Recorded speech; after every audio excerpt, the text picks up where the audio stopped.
Viewers, நான் எஸ்கேயும் பேசுகிறேன். இது 34வது எபிசோடு. இந்த எபிசோடில் நம்ம என்ன பார்க்க போகிறோன்னா,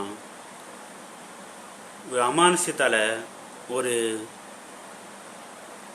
தெருவே காலியாகி அங்கே அதுக்கு காலியாகி சுடுகாடு மாதிரி ஆனப்புறம் அந்த பக்கத்து தெரு அதை ஒட்டி இருக்க பக்கத்து தெருவில் இருக்க வீட்டுக்கு குடி வந்த ஒரு பேங்க் ஆஃபீஸருக்கு நடந்த அமானுஷ்யத்தை தான் அந்த வீடியோவில் பார்க்க போகிறோம். அதுக்கு முன்னாடி நீங்கள் புது வியூவர்ஸாக இருந்தால் வீடியோ சப்ஸ்கிரைப் செஞ்சுங்க. அப்படியே பெல் ஐக்கானை அழுத்தி ஆளுங்க பட்டனை அழுத்திக்குங்க.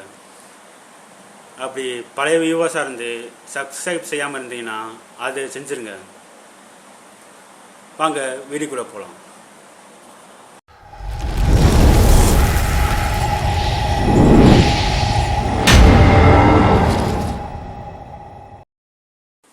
ஹலோ வியூவர்ஸ், இந்த கிராமம் வட இந்தியாவில் இருக்குது. அது மலையில் நிறைந்த ஒரு இடத்த ஒட்டி இருக்குது.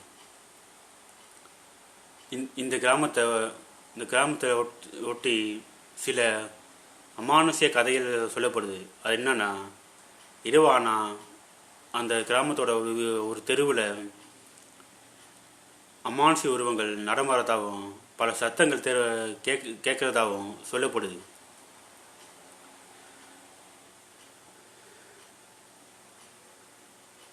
ஆனால் இது எவ்வளோ அளவுக்கு உண்மைன்னு தெரியல.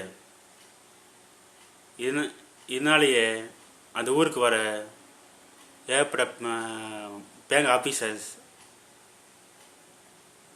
புதுசாக வர பொதுமக்கள்ன்ட்டு நிறைய பேர் அந்த ஊரை விட்டு கிராமத்தை விட்டு போயிடுறாங்க.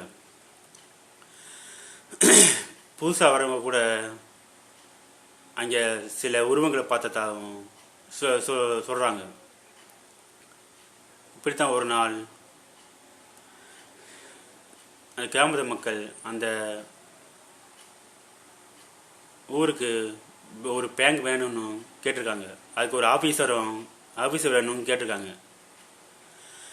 அதனால் அந்த கவர்மெண்ட் அந்த கிராமத்துக்கு ஒரு பேங்கை ஓப்பன் செஞ்சு அதுக்கு ஒரு ஆஃபீஸரை அனுப்புது.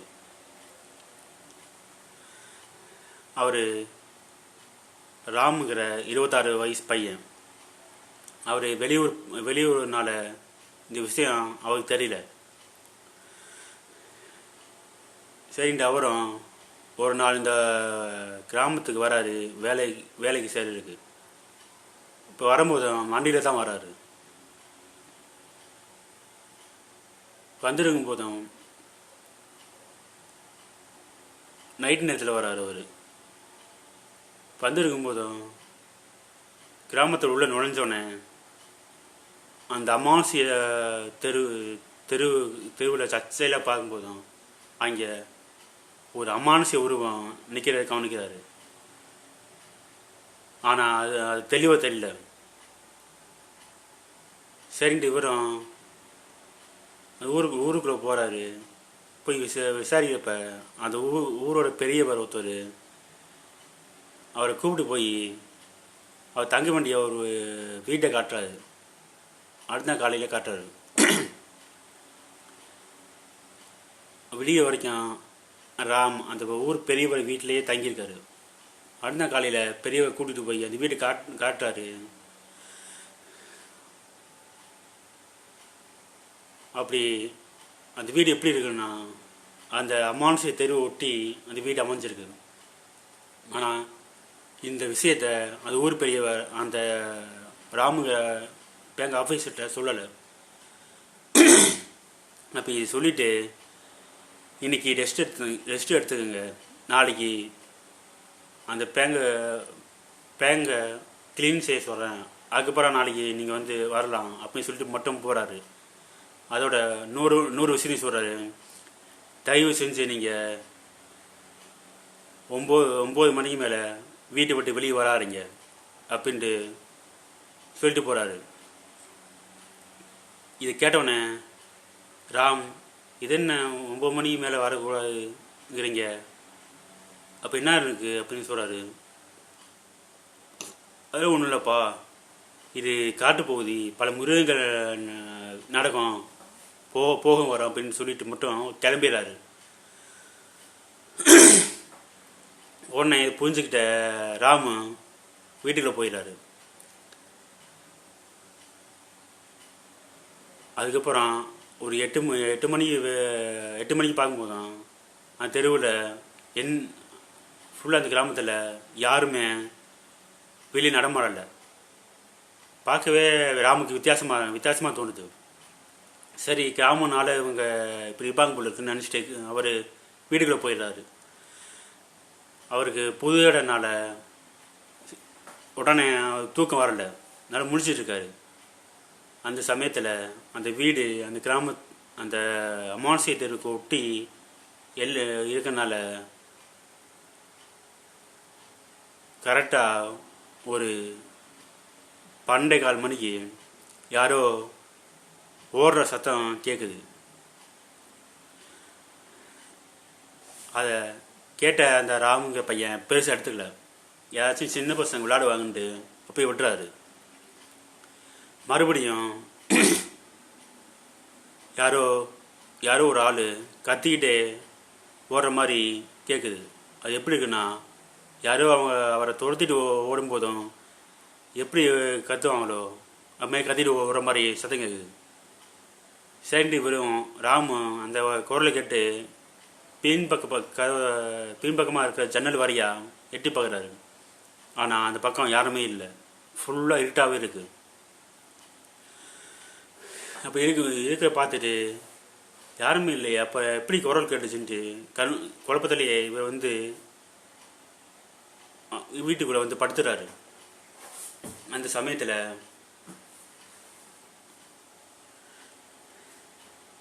ஒரு அரை மணி நேரம் கழிச்சு, அதாவது 12:45 1 மணி போல் ஒரு ஆள் அலற சத்தம் கேட்குது. டக்குன்னு தூக்கிலேருந்து ராமன் எந்திரிச்சிடாரு. சுற்றி முற்றி பார்க்குறப்ப யாருமே இல்லை. அதே நேரத்தில் ஒரு 10 பேர் சேர்ந்து ஒரே நேரத்தில் பயத்தில் அலறுனா எப்படி இருக்குமோ அந்த மாதிரி கேட்குது. இதனால் பயந்து போன ராம், என்ன இது இன்னைக்கு இவ்வளோ வித்தியாசமாக நடக்குது, அப்போ என்ன நடக்குது பின்னாடி, யாரோ திருடன் வந்துட்டாங்களா, இல்லை ஏதாச்சும் சண்டை நடக்குதான்ட்டு தெரியாமல் பின்பக்கம் போய் பார்க்கலான்ட்டு ஜன்னல் திறக்கிறாரு. ஆனால் அப்பயும் யாருமே இல்லை. சரி, பின்னாடி போய் கதவு திறந்து பின்னாடி போய் பார்க்கலான்ட்டு இப்போ கதவு திறந்து வெளியே போய் பார்க்குறாரு. அந்த தெருவில் பார்க்குறாரு, யாருமே இல்லை, கும்மிருட்டாக இருக்குது. அந்த சமயத்தில் அவர் காது பக்கம் யாரோ வாயை வச்சு ஊதுற மாதிரி உணவு ஏற்படுது. பின்னாடி பார்த்தா யாருமே இல்லை. சரி, அவர் ஏதோ காற்று அடிச்சுட்டு அவரும் விட்டுட்டு ரூமுக்குள்ளே போயிடாரு. வீட்டுக்கு போகிறாரு. அந்த சமயத்தில் அந்த பக்கமாக அந்த ஊர் காவல்காரர் ஒருத்தர், தம்பி, இந்த நேரத்தில் நீங்கள் வெளியே இருக்கக்கூடாது, உள்ளே போயிருங்க, தயவு செஞ்சு உள்ளே போயிருங்க, உங்களுக்கு உயிர் மேலே ஆசை இருந்தால் உள்ளே போயிருங்க அப்படின்னு சொல்லிட்டு அவர் பாட்டுக்கு வேறு பக்கம் போயிடுறாரு. சரின்ட்டு அவரும் ராமு உள்ளே போயிடுறாரு. இப்படியே ஒரு வாரம் போகுது. இவர் வேலையெல்லாம் கவனிச்சிட்டு இருக்காரு. வேலையெல்லாம் பேங்க் வேலையிலேருந்து எல்லாத்தையும் கவனிச்சிட்டு லோன் கேட்க வந்தவர்கிட்டையும் நல்லா பதிவு சொல்லிட்டு இருக்காரு. இப்படியே ஒரு நாள் போனப்புறம் அந்த சமயத்தில் நைட்டு ஒரு 1:30 மணிக்கு ராம் நல்லா தூங்கிட்டு இருக்காரு வீட்டில். அப்போ மெயின் டோரை யாரோ தட்டுற சத்தம் கேட்குது. அதுவும் பயங்கரமாக சத்தம் கேட்குது. இதை கேட்டு டக்குன்னு அரண்டு எந்திரிச்ச ராம், என்னடா அது இந்நேரத்தில் இவ்வளோ பழமாக கதை தொட்டாங்களேன்ட்டு யார் தட்டுப்பான்னு நினச்சிட்டு நெஞ்சு போய் கதவு தக்கிறாரு. யாருமே இல்லை. வெளியில் வந்து பார்க்குறாரு, அப்பயும் யாருமே இல்லை. யாரும் இருக்கீங்களான்னு சத்தமாக கேட்குறாரு. ஆனால் எந்த ரெஸ்பான்ஸும் இல்லை. அதே சமயம் இவர் வீட்டு வாசப்படி நிற்கும் போதும் வீட்டுக்கு பின்னாடி இருக்கிற அந்த விண்டோவை அதே வேகமான சத்தத்தில் தட்ட சத்தமாக கேட்குது. இது கேட்டு அரண்டு போனேன். ராம் பின்னாடி கதை தட்டிட்டு ஜன்னலில் யாரும் தட்டுறாங்க, ஒரு வேளை திருடனா இருக்குமோ அப்படின்னு வச்சுட்டு கதவை மெயின் கதவை சாத்திட்டு பின்னாடி போகிறாரு. அப்போ கதவை திறக்காமையே, யார் கதவை தட்டுறா, நீ யார், எங்கேருந்து வரீங்க, உங்களுக்கு என்ன வேணும் அப்படின்னு கொஞ்சம் கோபமான குரலை கேட்குறாரு. ஆனால் அதுக்கும் எந்த ரெஸ்பான்ஸ் இல்லை. இப்படியே ஒரு 2 செகண்ட் போகுது. அப்போ ஒரு வித்தியாசமான குரல் இருக்குது. எப்படின்னா, ஒரு ஓனாயும் மனுஷன் குரலும் சேர்ந்த ஒரு குரல் எப்படி இருக்குமோ அது மாதிரி ஒரு குரலில் இதுவாக கத்துற சத்தம் கேட்குது.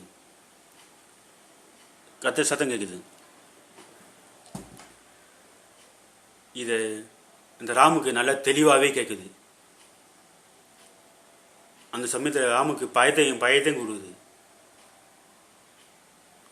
இப்போ போ அந்த குரல் ஒரு ஓனாய் இப்படி ஊழிடுமோ அது மாதிரி பயணமும் ஊழிடுது. உடனே அவர் பயந்துக்கிட்டு தான் இஷ்ட தெய்வத்தை நினச்சிக்கிட்டு போய் வேண்டிக்கிட்டே போய் படுத்துட்டாரு. அடுத்த சில செகண்ட்லேயே அந்த உருவம் வீட்டை சுற்றி வேகமாக குரலையே உரும்பிக்கிட்டு சுற்றி வருது.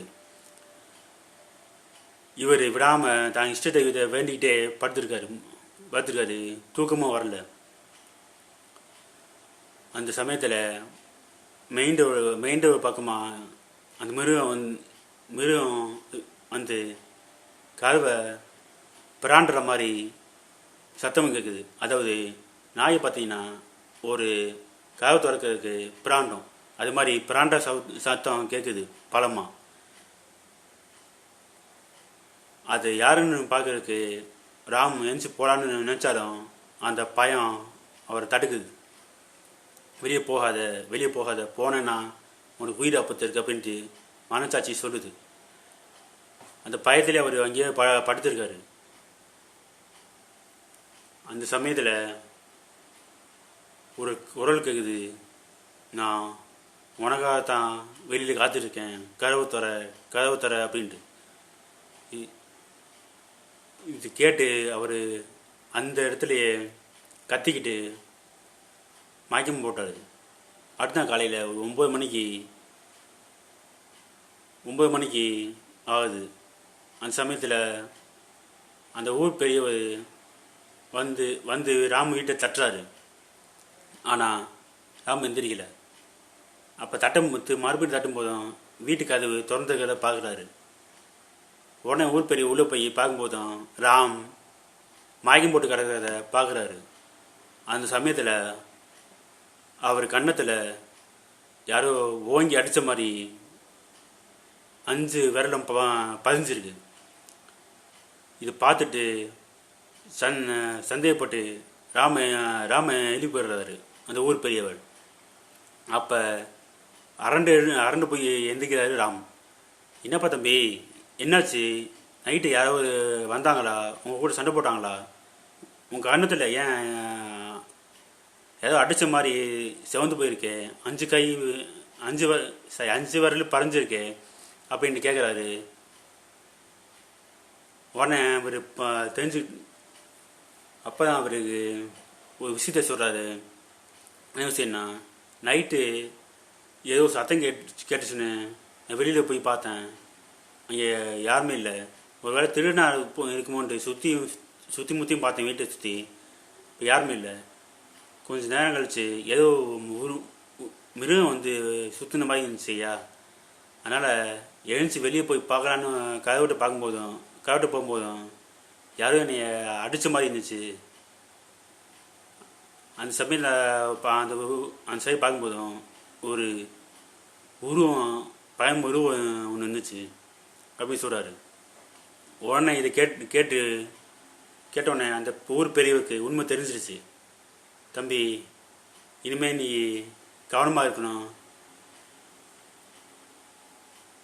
இந்த வேலை பக்கத்து தெருவில் இருந்து வந்த ஒரு உருவம் அப்படின்னு சொல்கிறாரு. உடனே அந்த ராமு இந்த விஷயத்தை கேட்குறாரு. அப்போ என்ன நடந்துச்சு பக்கத்து தெருவுங்கிறீங்களே, தெருவை பார்த்தாலும் எனக்கு ஏதோ யாருமே வாழாத மாதிரி தெரியுது அப்படின்னு கேட்குறாரு. அப்போ விஷயம் சொல்கிறாரு. அது என்னன்னா, அந்த தெருவில் பல வருஷத்துக்கு முன்னாடி ஒரு மரணம் விழுந்துச்சு. அந்த அதே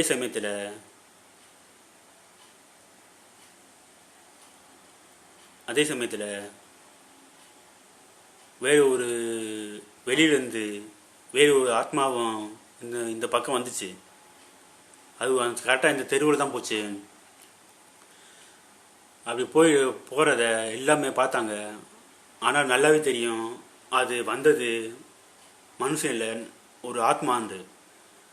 அந்த சமயத்தில் அது எங்கே போச்சுன்னா, நேராக அந்த இறந்தவங்க வீட்டுக்கு பக்கத்தில் போய் நடுத்தெருவில் உட்காந்துருச்சு. இப்போ உட்காந்து பார்த்தோன்னே எல்லாமே அரண்டு அடிச்சு போய் வீடுகளில் நுழைஞ்சிட்டாங்க. அப்போ அந்த உருவம் நடுத்தர உட்காந்துட்டு எது மந்திரம் மாதிரி ஓதுச்சு.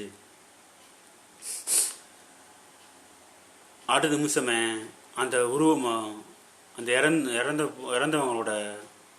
இறந்தவரோட உடம்பு காணாமல் போச்சுப்பா. அவ்வளோதான் எங்களுக்கு தெரியும். அன்னையிலேருந்து அந்த தெருவில் இருக்கவங்க எல்லாமே மர்மமான முறையில் இறந்து போயிட்டாங்க அப்படின்னு சொல்கிறாரு. அன்னையிலேருந்து அடிக்கடி இங்கே அந்த தெருவில் பல அமானுஷம் நடக்குது. மிருகங்க நடமாற மாதிரியும் மனுஷ உருவங்கள் நடமாற மாதிரியும் மனுஷ ஆவியே இல்லாமல் புதுசாக ஏதோ ஆத்மா அழுகையும் நான் பார்த்துருக்கோம் அப்படின்னு சொல்கிறாங்க. சொல்கிறாரு இந்த பெரியவர். அதே சமயத்தில் இவரும் ஒரு விஷயத்தை சொல்கிறாரு. நடுராத்திரியில் ஏதோ ஒரு நிழல் தெரிஞ்சிச்சு, கருப்பு உருவம் தெரியல, ஒரு நிழல் தெரிஞ்சிச்சு. அது எப்படின்னா, என் முன்னாடி ஒரு உருவம் வந்துருந்துச்சு. அதுக்கு பின்னாடி அது ஒன்று இல்லை, செவத்தில் படும்போதும் அது பக்கத்துலேயே தலையில்லாத தொங்குற மாதிரி ஒரு நிழலும் தெரிஞ்சிச்சு அப்படின்னு சொல்கிறாரு. இது தெரிஞ்சுக்கிட்ட கேட்டு பயந்து போன அந்த ஊர் பெரியவர், தம்பி நீ இனிமேல் ஊரில் இருக்காத, தயவு செஞ்சு இங்கேருந்து கிளப்பிடு, இது ரொம்ப உச்சத்தில் இருக்குது.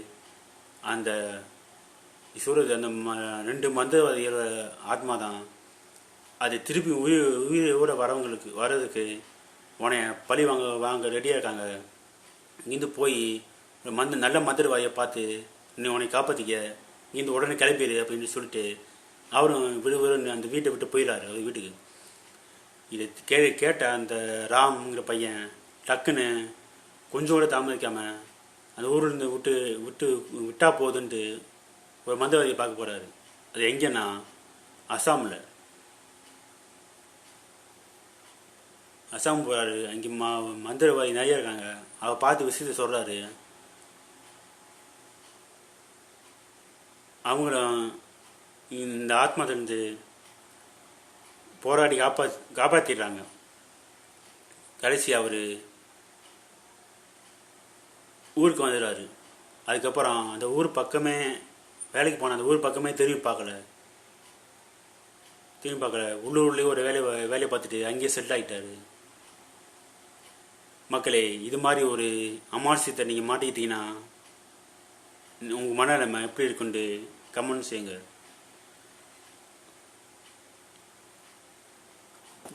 இந்த வீடியோ ஏதோ முடிஞ்சிச்சு. பிடிச்சிருந்தா லைக் செய்யுங்க, ஷேர் செய்யுங்க, சப்ஸ்கிரைப் செஞ்சுக்கோங்க. அடுத்த வீடியோவில் சந்திக்கும் மாதிரி நான் SKM.